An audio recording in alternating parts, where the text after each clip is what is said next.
Hatred versus global cooperation.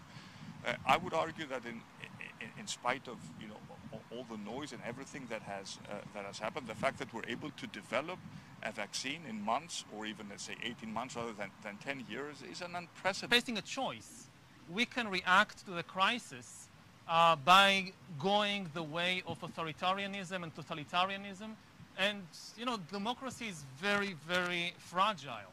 But as a historian, I know that we should never underestimate. But I think there's a general agreement amongst at least European countries that it is very difficult, almost inconceivable, to go to a second full lockdown. And we're much smarter now, so we can do localized lockdowns. We use contact tracing in a much smarter way. We do much more testing.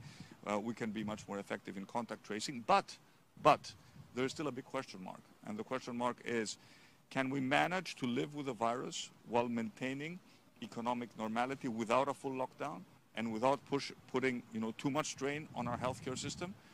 I think no one has the answer yet, because we still have 3 or 4 very difficult months. So we hope, and we're very optimistic, that we won't need to take drastic measures along the lines of what we did. But can anyone tell you with certainty? The answer is clearly no.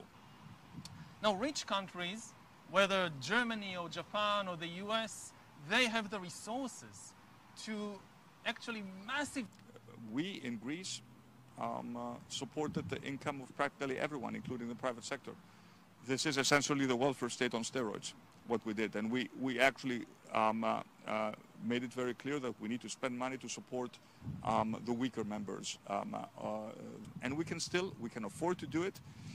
We will be able to do it for some time, but obviously we cannot do it forever. So